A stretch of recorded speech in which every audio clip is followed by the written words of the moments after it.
And now while Megan introduces things, I have my cashews ready. I don't always soak them, but if I have time, I like to just leave them for a few minutes in warm water from the tap.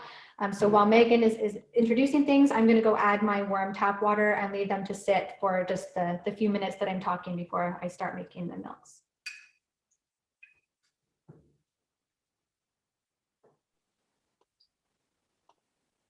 Fantastic. Thank you, Heather. So welcome, everybody. Today, we're going to be making our own plant-based milks and learning about making upcycled veggie broth. As this workshop will be led by Green Ventures Program Manager Heather, and I will be providing our introduction and a few housekeeping items to get us started.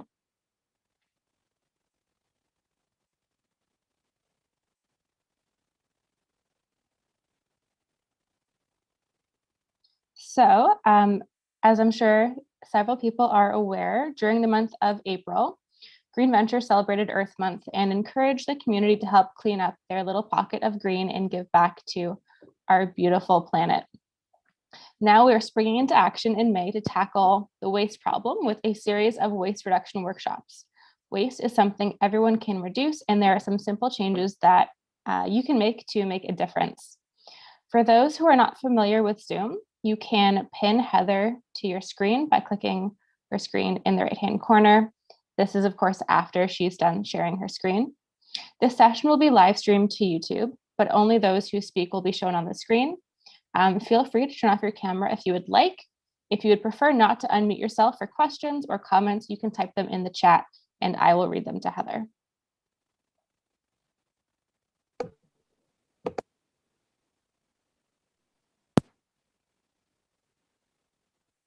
So Green Venture is a community-based nonprofit organization committed to empowering Hamilton residents to implement greener practices in their homes and communities every day to help make our city a climate champion.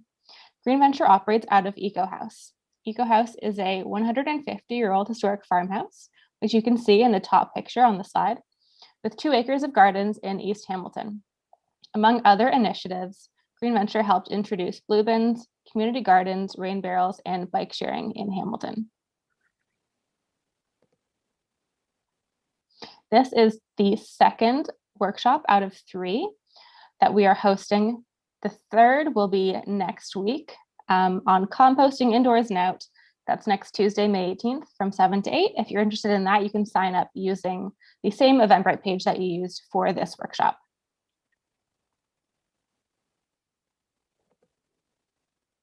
So I will go ahead and introduce myself. My name is Megan, and I am the Climate Change Program Coordinator at Green Venture. So I coordinate different environmental education programs, including Fresh Air for Kids and Nature Kids. I have my master's degree in geography and environmental management from the University of Waterloo, where I focused on climate change policy.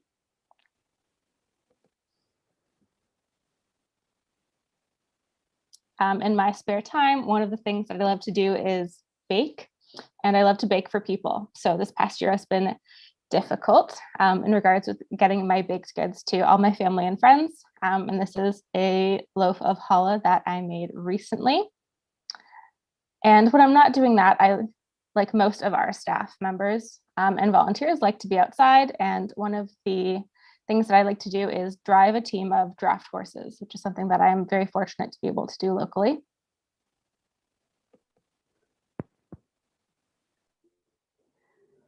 And hi, I'm Heather. I'm going to be leading the demos tonight. I'm a program manager with Green Venture.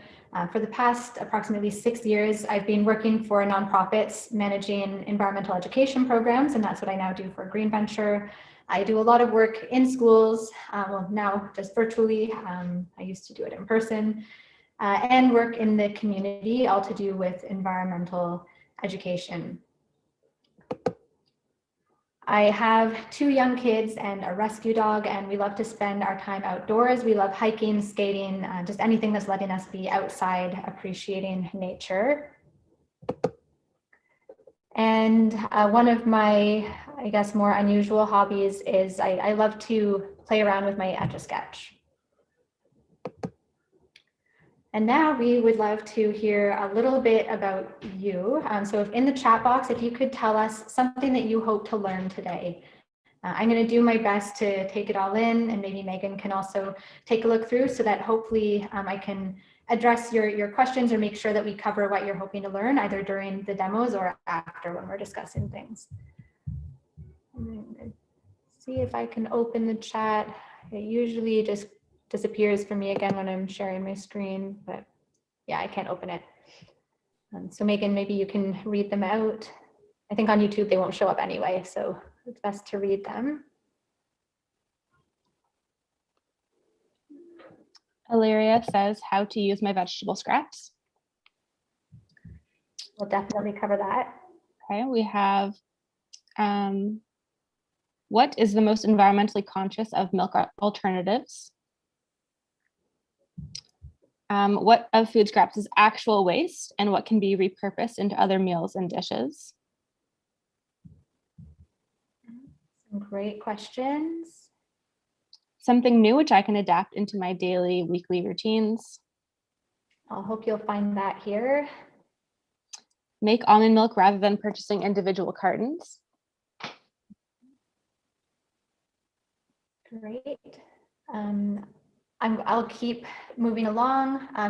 Please feel free to keep putting stuff in there and we'll still come back and address it. And questions as well, you can type at any time. So what to expect today? We'll go over a little bit of the motivation for consuming plant-based milks and for making them yourself. I'll do a follow-along demo to make a few types of plant-based milk. And then we'll come back and do a bit of the motivation and instructions for how to upcycle veggie scraps into veggie broth. Follow-along demo for that, although it has to boil for a while, so you won't get to see the finished product, but if you're following along, then you'll get to see your own finished product. And then questions, and if there's any time left at the end, we might have a bit of conversation about growing veggies from veggie scraps, which can be a really fun activity. My kids love it. They've usually got something on the go. So some of the motivation for going with plant-based milk is cost. That's more the motivation for making it yourself, because to buy it in the cartons, it's not a more budget-friendly alternative, but to make it yourself, it can be very budget-friendly. All the packaging that goes into it, making it yourself can reduce a lot of that. And the emissions, there's much lower emissions from most plant-based milks. We'll talk a bit about that. So this is a comparison of dairy milk and some of the popular plant-based milks. So dairy milk is along the top there, and then below that are some other options. Within the red on the left is emissions in kilograms of carbon dioxide or carbon dioxide equivalents. In the middle is land use, and on the right is water use. And I think this is a really useful graphic because I've often heard people argue against switching to almond milk because almonds use so much water to produce. And that's true, they do use a lot of water to produce, as do a lot of nuts, but it's still much less water than what it takes to produce dairy milk. And if you look at the other aspects of their ecological footprint, they have much lower emissions than dairy milk and much, much less land use, as do all of the other options. One thing to consider about almond is that I think it's a little over 80% of the world's almonds are grown in California, and California is often in a state of drought. So that is something to consider when you're getting something that does take a lot of water. But it's still, if almond milk is the one that works for you and the one that you actually enjoy, it is still a more environmentally friendly option than dairy milk. So if you like soy milk or oat milk, those are even better. But if you're going to end up just not sticking to it because you don't like it, then it's not the eco-friendly option that you would hope. So one of my other motivations for starting to make milk myself came from when I did a zero waste year. I tried to live waste-free for a year and saved all of the garbage that I produced during that year. That article on the right was from the end of my challenge, and that blue waste bin was the landfill waste that I accumulated during the year. I saved it and then weighed it publicly. And after that, I did a waste audit where I dumped it all out, spread it on the floor, and looked at what was still in my garbage. And the most common item in the garbage were the caps and little pull tabs from the soy milk that I was buying that year. So that was my logical next step to continue reducing my waste, was to find a way to eliminate that. So I started buying my ingredients in bulk, which is actually, it became really great when the pandemic started and we were trying not to go out to the grocery store very often, because I just keep my stash of cashews and almonds and even sometimes oats in the cupboard. They're dry goods, they last a really long time, and I just make milk as I need it. I don't need to go to the store regularly to replenish my milk. And when you make your own, the costs can also be very attractive. So all these rows that are in yellow are for cream, like what you would do as a coffee creamer, and the white ones are for milk. As a comparison, so for my cashew and almond milk, I buy big bags of cashews and almonds because I go through them fast enough to use that. And when I do that, it makes it so that my coffee creamer, the cashew is what I usually make. It costs about $2.25 per liter, which is it's much cheaper than like a cashew or almond creamer that you could buy at the store. And then if I use it for milk, I dilute it roughly half and half with water if I was ever to put it on cereal, which I don't do that often, but occasionally I do. And then it works out to about $1.12 per liter. If you buy smaller bags or shop in different places, these numbers can vary a lot, but they can be very affordable. And if we go right down to the bottom here, oat milk is by far the most affordable, and it's a very eco-friendly option. So here are the recipes. If you like, oh, actually, Megan, if you have these ready, you could pop them into the chat so people can see them even after I stop sharing my screen. Because once I stop sharing, we're going to do our demos and try making these milks. We'll start with they're in the cashew. Great. So let's make some milk. Oh, whoops. Wrong one. There it is. All right. Any questions that I've missed that I should address, or am I good to start?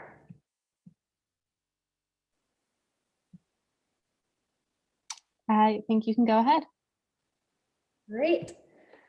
All right. So I'm going to start with cashew milk. For my batch that lasts me, I think it lasts me 3 or 4 days, but my days right now kind of run together. So I don't actually usually know when I make my milk, when was the last time I made it, but I think it's about 3 or 4 days worth. And that means that it's fresh enough the whole time. It doesn't go sour. So I use about 1/3 of a cup of cashews, which have now been soaking in warm tap water since we started this presentation, and 1 1/3 cups of water. So 1 part cashews with 4 parts of water. And I find that makes a nice, rich, creamy coffee creamer. Some people like to add flavorings to it. For my cashew and almond milk, I don't add anything, but if you wanted to, you could add dates or maple syrup, even a pinch of salt to bring out some of the flavor. Some people add vanilla, even cinnamon. I don't like how the cinnamon feels when in my throat when I drink plant-based milk, but some people like it. So you can play around with your recipes. Mine is going to just be cashews and water.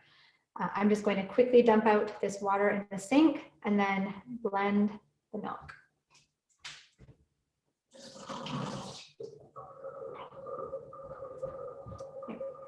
So I have a high-speed blender, which is great for making plant-based milks.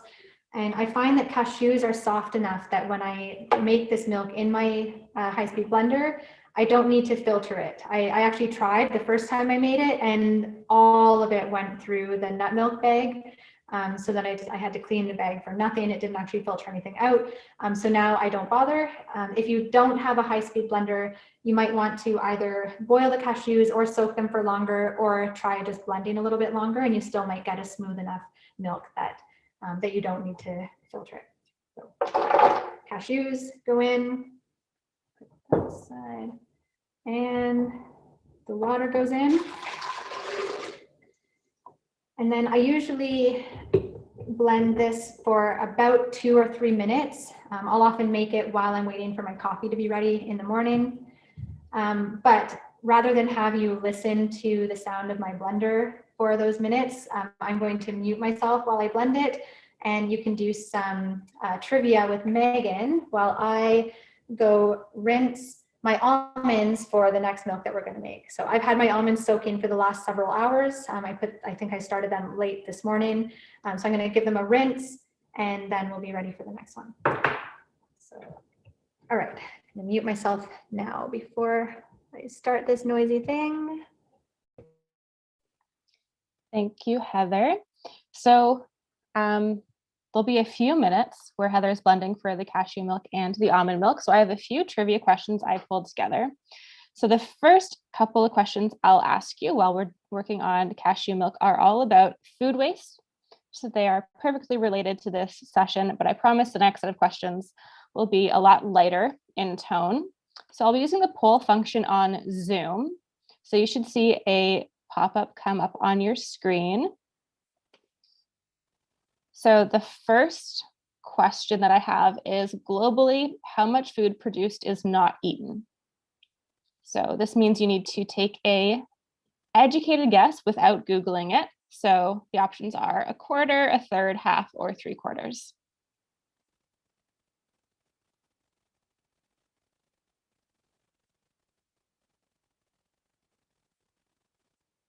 Okay, so I believe most people who are going to answer already have, and the majority of you said half, which is the correct answer. Unfortunately, about half of food produced globally is not eaten.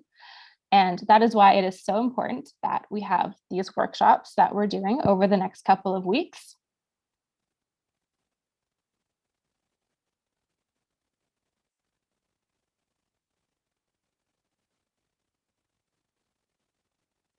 Okay, on to the next question.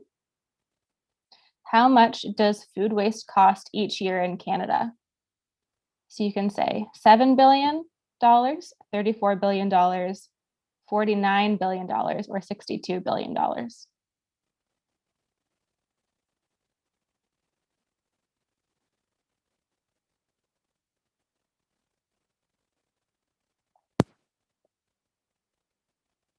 Okay, we'll give that one just another second. And yep, there you go. The correct answer for that is, unfortunately, $49 billion annually. And that's only when you take into account the food itself, not the resources or energy required to grow it. That number is closer to $100 billion each year in Canada.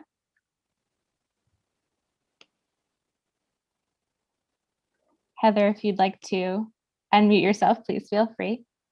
I did unmute myself and it's done blending. I just saw a question come in. Do you have the stats for environmental impact of cashews? Because I think every single cashew comes from a massive fruit. It would be interesting to see. So I don't know the specifics of the exact emissions, but from what I've read about them, they're similar in environmental impact to something like almond. So as far as nuts go, they're not great. Still a lot lower impact than dairy milk. But there are, so generally seeds are a lot more environmentally friendly, but so far I haven't found a seed milk that I like, but I do know other people who have. So if you want to experiment with seed milks, that's a much more eco-friendly way to go. And some nuts are more eco-friendly, like macadamia nuts are a lot more eco-friendly than cashews and almonds, but they're also a lot more expensive. I think pistachios as well. I'm going to say that with a caveat of go Google it and make sure, but I think that is one of the ones that is a little more eco-friendly, but also more expensive. And I've never tried pistachio milk. I don't know how that would taste, but anyway, I'm going to pour out my fresh cashew cream. It's usually nice and warm by the time it's done in the high-speed blender.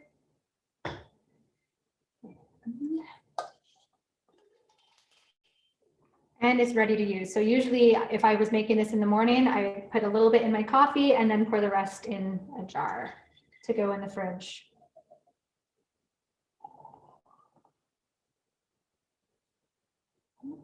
And that is how easy it is to make cashew milk. It's ready to go. It's not gritty or anything. I give it a good shake before I use it each morning, but still sometimes the bottom ends up a little thicker just from some of the solids in here settling. But I'll sometimes use that to extend it for an extra coffee or two by adding a little bit of water to it and shaking it again. And then I get a bonus cup or two of coffee. So there's cashew milk done. Cashew is my go-to because it's so easy. I don't need to remember the night before to soak them. I can just put them in as they are. Almond milk, though, is also very tasty. I like to make it as a treat once in a while, but I have to make sure I plan ahead and soak the almonds. Some people will either use blanched almonds or blanch them themselves and peel off the skin of each almond. I don't like spending my time doing that, and I don't mind having the skins in there. So I leave them on, I just soak them and then put them in. So I use the same recipe, 1/3 of a cup of almonds with 1 1/3 cups of water. And I don't mind having a little bit of cashew milk remnants in my almond milk. So I'm not going to rinse out my Vitamix. I'm just going to put this in.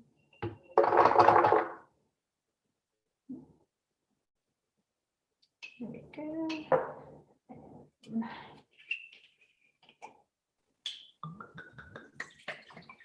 And Heather, you blended the cashew milk for about 2 to 3 minutes, right? Yeah. Perfect, thank you. Today, I aimed for about 2 minutes. Since I soaked them first, 2 minutes is probably fine. If I was in a rush in the morning and just wanted to get my coffee finished quickly and I didn't soak them at all, I would still give them a quick rinse, and then I'd probably go closer to 3 minutes. Okay. So again, with my almond milk, I don't put anything else in it. Some people like dates for sweetness. Make sure you take the pit out first, but you can put dates in there or maple syrup, pinch of salt, vanilla, same kinds of flavorings that you might do in a cashew milk.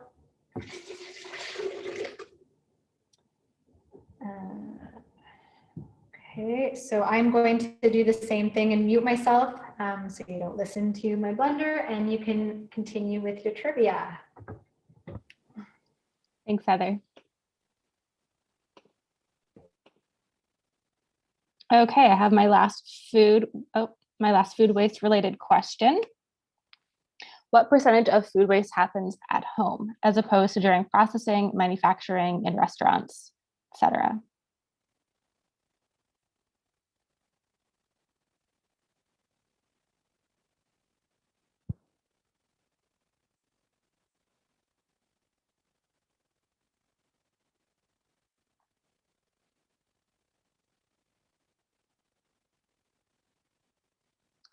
So there is a tie, but the correct answer is 21% of food is unfortunately wasted at home, but much less, hopefully, in all of our homes after tonight.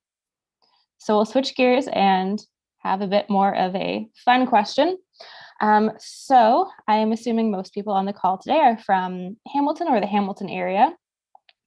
And one geological feature we're very lucky to have is the Niagara Escarpment. And my question to you is, when did the Niagara Escarpment begin to form?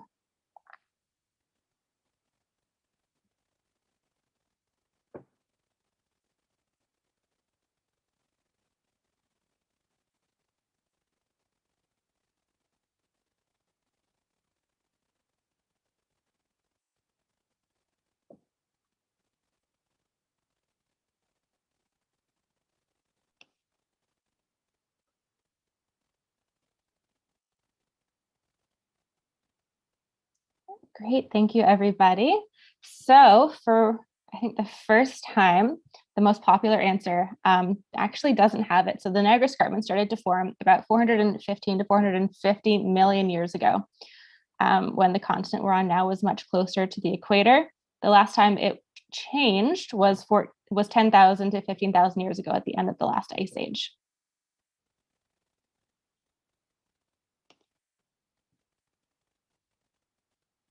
And if Heather is still blending, I'll just do one more really quickly, or are you about ready, Heather? I am ready. It's up to you. If you have a question you're excited about, you can go ahead and ask it first. Otherwise, I can ask it when I go to wash my hands before squeezing the almond milk. Yeah, I'll keep this one in my back pocket for later.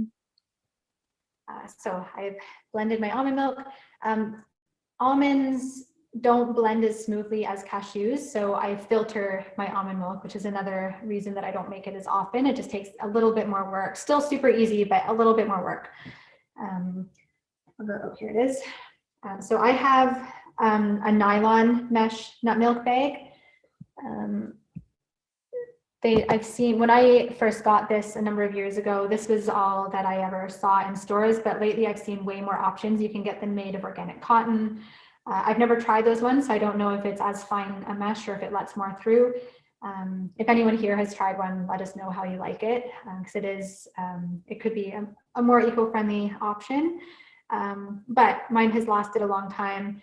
It's a little bit stained from many batches of almonds, but it's still, I clean it every time and it's still clean. So one thing to note if you're using this, it should look like it's inside out. So you want the seams on the outside, because otherwise when you pour the milk in, it gets all caught up around the seam. So it's better to have it have the smoother side on the inside. And then I put this inside my largest measuring cup, my 4-cup measuring cup. Bend it over the sides. There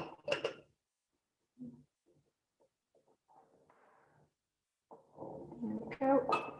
So that it's like that. And then I pour the milk inside.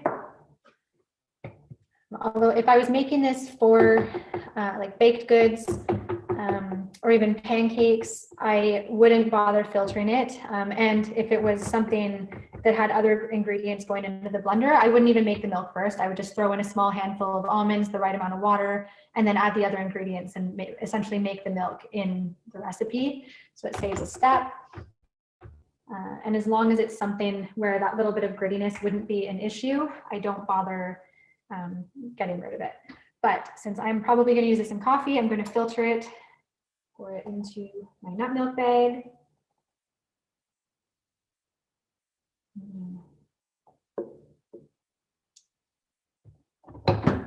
And then I usually tie this onto one of my kitchen cupboard handles to let it drip through. You can still see me, right? So I just position it right under the kitchen handle, pull it tight, and then line this through.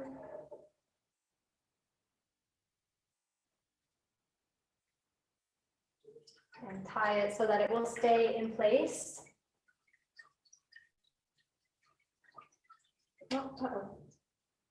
My first time making it in this kitchen, and these handles don't work quite as well, so bear with me a moment.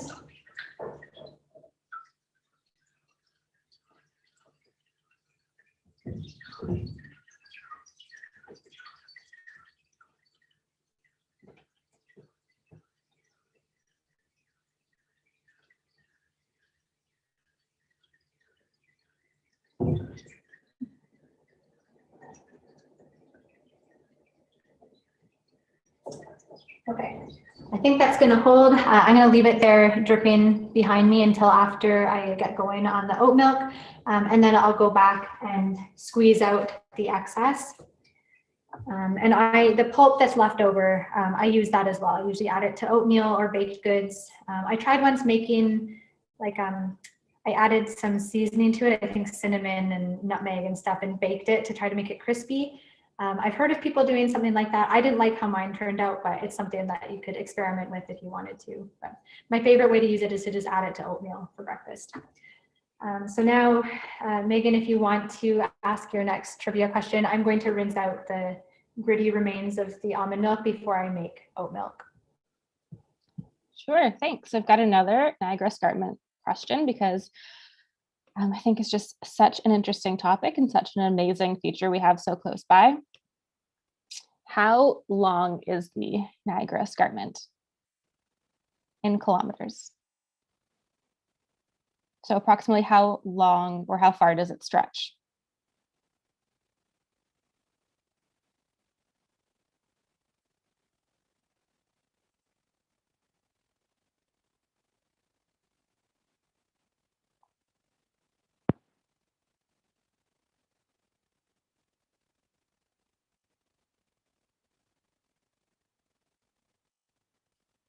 Fantastic. So the Niagara Escarpment stretches approximately 725 kilometers from New York State up to Tobermory.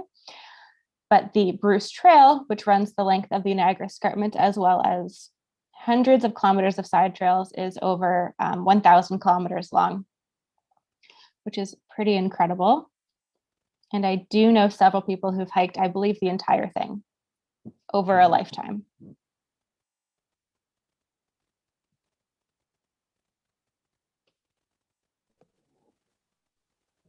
All right.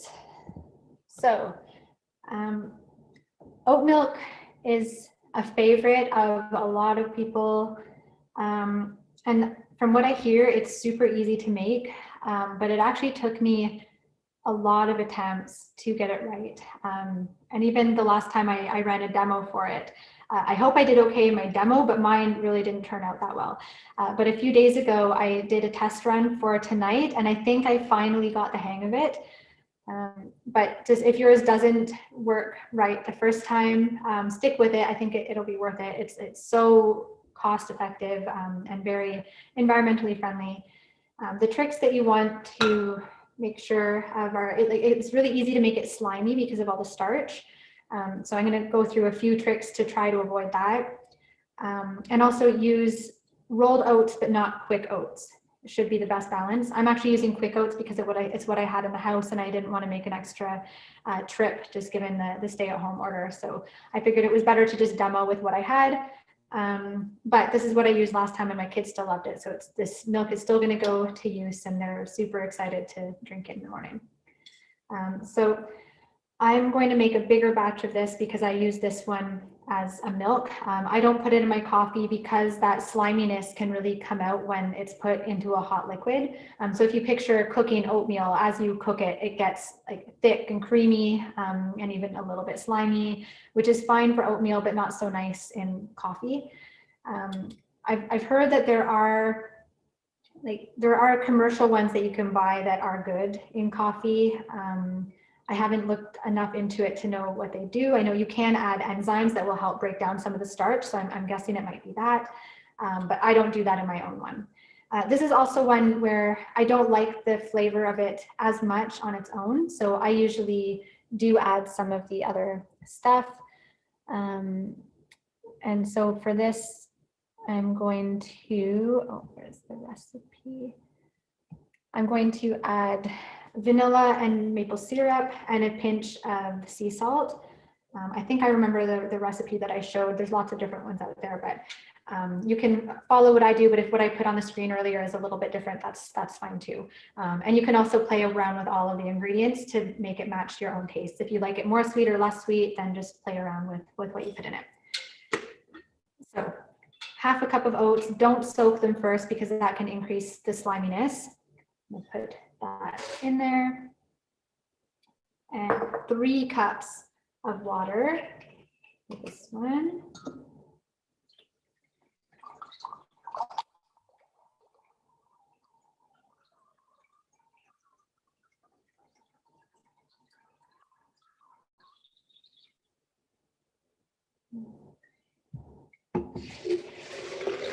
There's 2.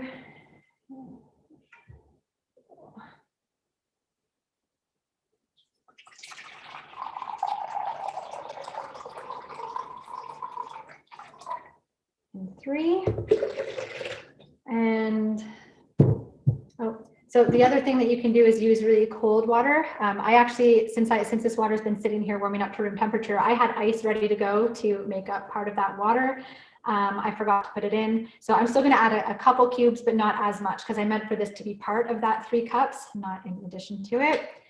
But I'm going to add just a little bit here.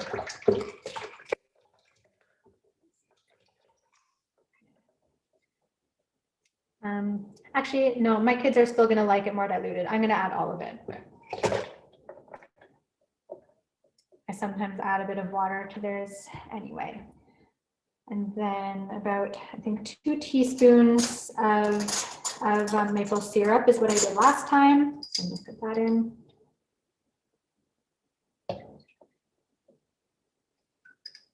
And half a teaspoon of vanilla extract.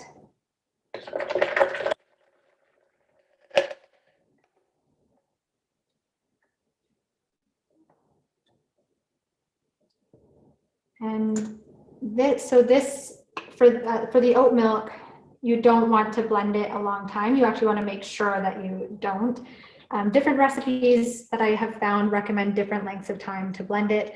I'm going to blend mine for probably about 25 seconds, but you can find suggestions of anywhere between 20 and 45 seconds. So you might want to play around with the exact oats and recipe that you use to help make sure that you get a result that's not overly slimy.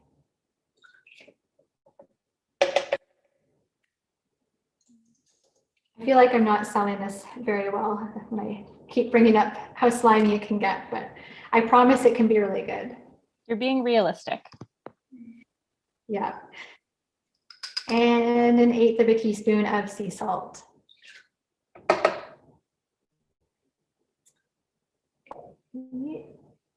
So I'll still mute myself so you don't have to hear the loud noise of this. If you want to discuss or ask questions in that time, you can, and I'm just going to pull up a timer to make sure that I don't get distracted and blend it too long, because I definitely don't want slimy oat milk. All right, here we go. Yeah, if anyone has any questions, feel free to let us know. I'm also curious to know, has anyone here tried making their own plant-based milks before, or is this the first time that we're all trying it?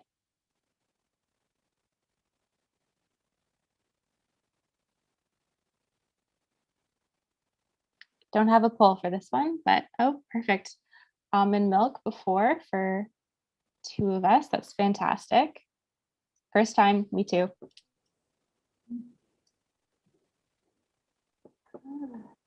Nice. All right. So I'm done blending it. I forgot to mention, when I blend it, I don't put my Vitamix onto the high speed. I turn the dial all the way up, but don't flip it to high speed. So if you have a high speed blender, you might want to do the same and not quite go all the way up to its maximum. And then this, it's too thick for a nut milk bag to be of much use. So I use a strainer with a towel. If you have a fine mesh strainer, you might be able to just pour it straight through the strainer. But my strainer is not fine enough.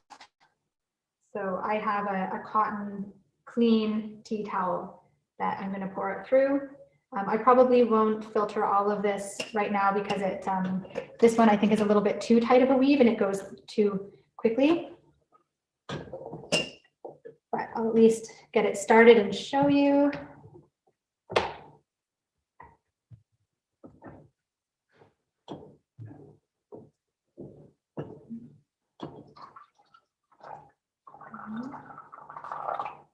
I can't tell from here if you can see what I'm doing, but I'll hold it up in a moment. So I have my strainer over a bowl with a towel over top, and I don't think I can quite get inside. And if I touch my laptop, it might topple over again. But there, I think you might be able to see it dripping through the bottom. So it's slowly dripping through. I'm about to go wash my hands really well and then squeeze out the rest of the almond milk from the pulp that's in there. I'm not going to do that with this one. If you squeeze out as much liquid as you can, then you'll end up getting a slimy milk. So you might have a little bit of liquid left at the end. I could even grab what's left from my last batch from the fridge and show you, because I saved it and now I add it to my oatmeal and the kids' oatmeal for breakfast.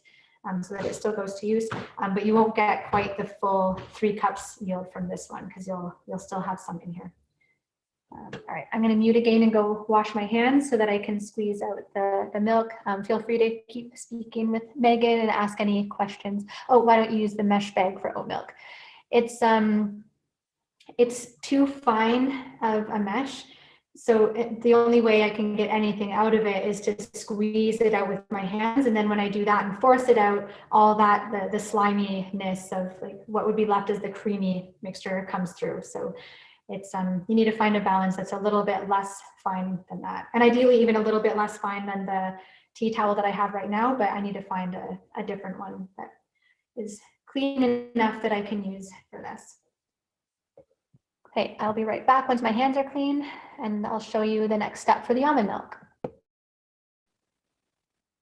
Thank you, Heather, and thank you everyone for the questions. I have one final trivia question also about the Niagara Escarpment. You might be sensing a theme here. How many species of mammals live along the Niagara Escarpment?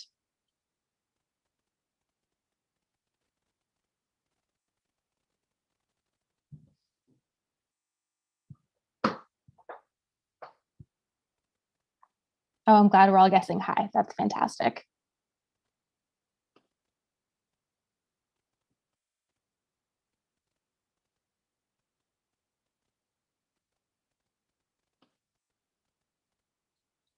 Yeah, so another tie. There are 55 different species of mammals that live along the Niagara Escarpment. It's a very biodiverse region, and that's why it's protected.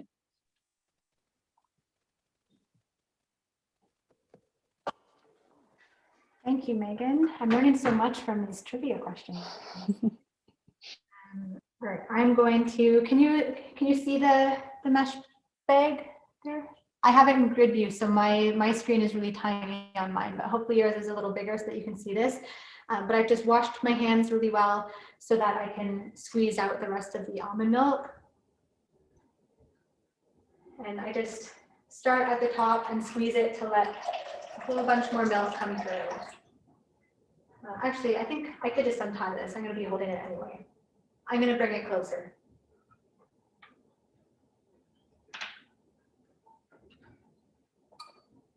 There we go. So most of it has come through already, but you can get a lot more out of it if you just squeeze.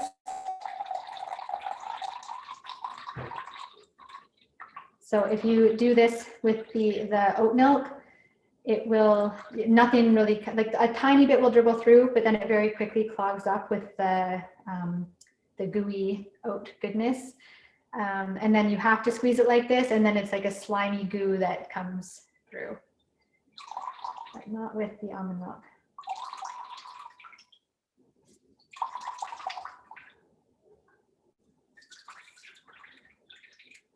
Okay, so then what's left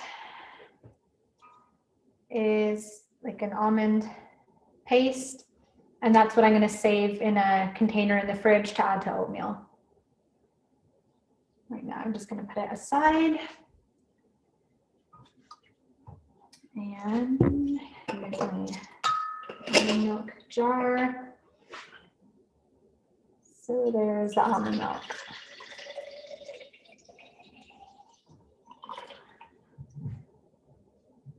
And I also find when I don't add sweetener to them, they last a little bit longer before going off in the fridge. So when you add sugar to it, it adds food for microorganisms as well as for yourself. So I just keep it like this. I add sugar to my coffee anyway, so I don't need sweetness from this. Okay, so there's our cashew milk and almond milk so far. And I'll try to at least pour out a little bit of the oat milk. But because my towel isn't quite ideal for this, I'm gonna have to come back to this after the workshop to finish letting it go through. You see already there's still a lot left, but it's getting clogged up because of the gooiness of the oats. So I'm going to just leave this on here for a minute. Yep. And try to pour from this bowl without spilling anything. There we go. Okay. So there's a bit of the oat milk, and there's going to be more to come later on. I'm just going to let that keep filtering through.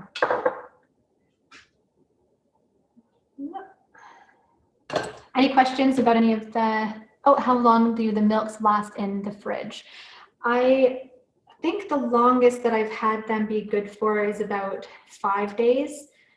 Sometimes they'll end up starting to smell a little bit sour even before that. It doesn't necessarily mean they're going to be harmful, but they're not very appealing, I find, when they start going sour. So I usually make enough to last me for 3 or 4 days. So for me, that's 1 1/3 cups of water with 1/3 of a cup of the nuts. Any tips for cleaning your nut milk bag? Yes, do it right away.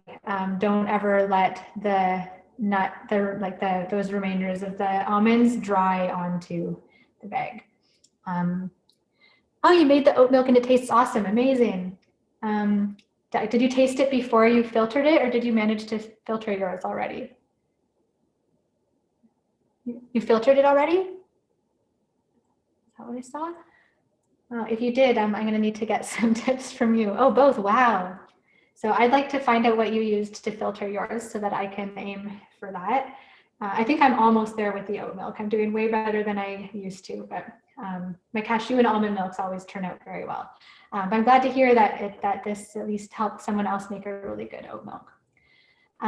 So yeah, wash the bag right away. Don't let it dry on, or it's going to be a pain in the butt to get it all off of there. And I usually just use a mild soap and warm water and wash it by hand and then hang it to dry. Don't let it get like bunched up under something else where it stays wet too long. Then it'll start smelling like any towel or fabric that stays wet too long. But yeah, that's it. Soap and warm water. All right. Other questions about milks, or do we want to talk about veggie broth? I'll start clearing up. Sorry, if anyone, Heather, you were just frozen for me for a second there. oh, okay. Was I frozen for everyone else too? No? Oh, good. So hopefully it was just on Megan's end this time and not mine. It's usually on my end, but sounds like maybe this time it wasn't. Oh yes, I also brought this is what was left from the oat milk that I made the other day. So after I filtered the milk through, this was kind of the creamy mixture that was left. So it's still a little watery, but very thick. And this is what, if it ended up in the milk, it would have made it kind of slimy. But this is delicious and creamy in a bowl of oatmeal.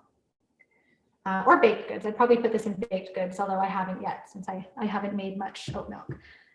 But I am going to start making oat milk more often now that it is finally working for me.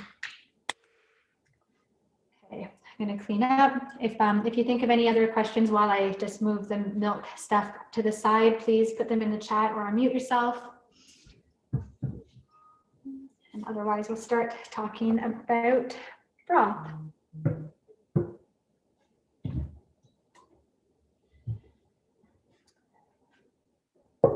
All right, so I'm going to share my screen again just for a couple minutes.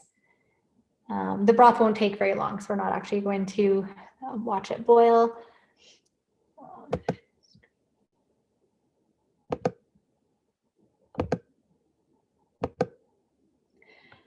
All right, so my main motivation for making upcycled veggie broth is that it's essentially a way to reuse your veggie scraps and make something else of them. And I say upcycled because I think of this just like when like if I go to a thrift store and buy something to turn it into something new, or if I buy a secondhand like a shirt. I'm not actually saving that shirt from the landfill. It's still going to end up in the landfill. But what I do is save all the emissions that would come from making a brand new shirt instead of that secondhand shirt. So this is the same kind of idea. We're using scraps that were already destined for the compost. They're still going to end up in the compost after we make our broth. But then you save on all the emissions associated with growing new produce that otherwise would have gone into making the broth. And if you're doing this instead of buying broth, you're also saving on all the packaging and all the emissions related to transporting that broth. So some suggested ingredients, you can use onions, tops, bottoms, and skins, celery tops and bottoms, carrot tops, bottoms, and skins, either scrubbed well or organic, mushroom stems, garlic tops, bottoms, and skins, potato tops, bottoms, and skins, parsley stems, corn cobs, not ones that you've bitten, but ones that, like if you've cut the corn off the cob. Although I guess if you're making it just for yourself, then do what you want to do. Peels from squash, beet greens, bell peppers, herbs, really like any veggie that you want to put in there. There are a few exceptions that are not recommended or that are recommended in moderation. but I'll show you what I do with those scraps as I prepare them. So some sources will recommend not putting cruciferous veggies in, like broccoli, cauliflower, Brussels sprouts, kale, bok choy, because they'll make it bitter.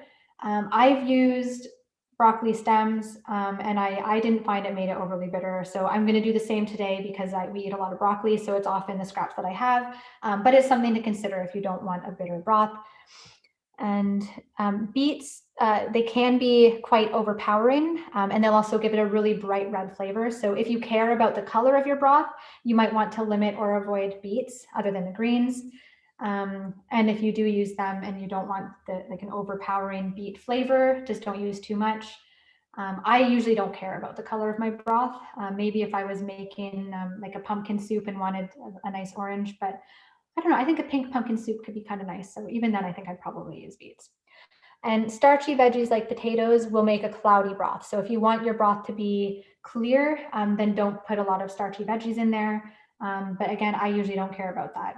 I also don't usually peel my potatoes, so I don't often have potato peels, but if you were doing something where you needed to peel potatoes, you could put them in there if you were okay with a cloudy broth. Did you use tomatoes in your broth? I haven't, but I would.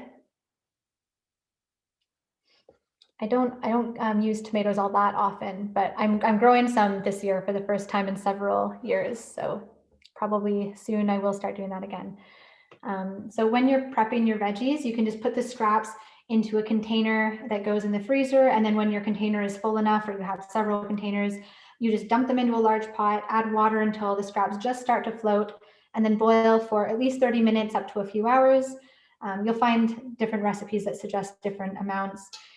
If you're going for a specific flavor profile for a specific recipe, you might want to be choosy about what scraps you put in there. I usually just throw everything that I think might be tasty in a broth and make kind of an all-purpose multi-veggie broth.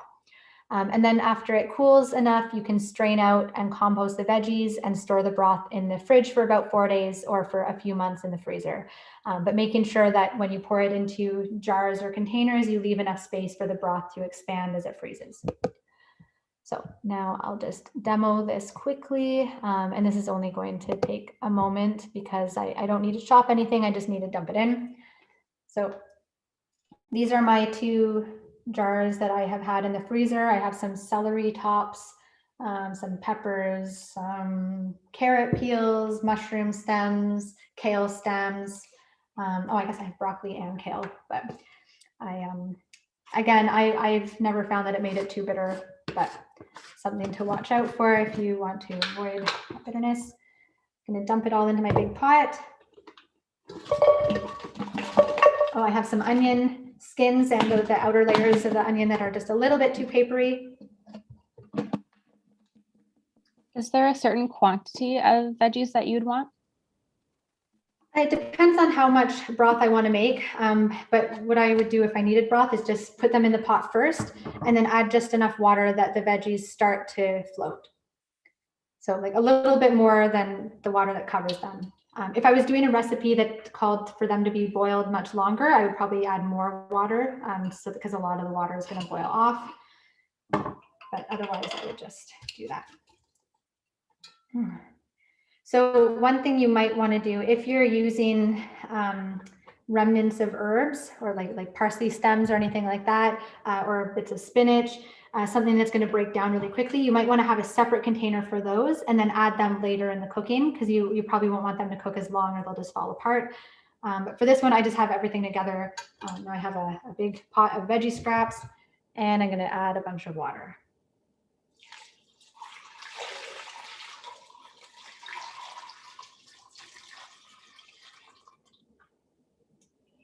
I think I'll probably, once this is on the stove, I'll probably add just a little bit more water because it's not quite enough to cover it and have them float. But there, I think you can just see my broth. And I'm going to leave it on the stove. Bring it to a boil. And then once it's boiling, I'll put it to low and let it simmer.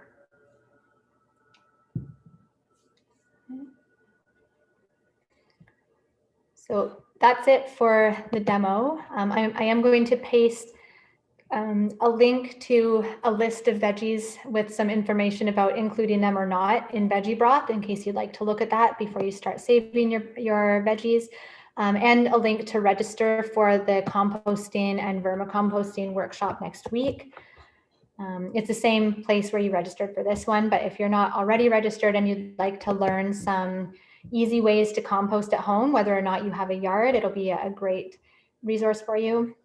And a bit of a spoiler alert, composting doesn't have to be stinky. So if you've avoided it because you're worried that it will be stinky, it might be worth attending that workshop. Okay, so there are those links. I'm also happy to answer a couple more questions if anyone has a few last questions. And in the meantime, while you are possibly typing, or maybe I've already answered everything you wanted to know, I'm just going to share one little tip about growing food from scraps that has been particularly fun for my family. You know, when your potatoes start sprouting a little bit from the eyes, when we get potatoes like that, I slice off those parts, still eat the potato, and then plant those parts that were sprouting. That little sprout is part of the root, so you just plant that down in the soil. I usually use like a big pot with soil in it, and they grow very well. They'll make lots of greens, and then several months later, you can dig them up and you have potatoes that you grow yourself for free. If you already had the dirt. If you have to buy dirt, then it's for the cost of dirt and possibly a bit of water. But when we did it, it rained enough that I only had to water it a couple times when they were really young. Lots of fun for the kids and for me. There's lots of other veggies that you can also grow from scraps, but that one has been the most exciting. All right, well, we're just past 8 now, so if there are no other questions, then I thank you all so much for coming, and I hope that you have a good night. If you end up making any of the recipes from tonight, please share it. Either email us. Here, I'll put my email in here too. You can email me about it. I'd love to hear how it worked for you. You can also email me with questions. And if you're comfortable posting on social media, then please tag us and let us know how it goes.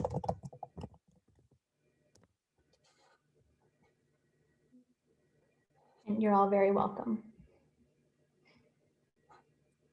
Bye, everyone. Thanks for joining, everybody.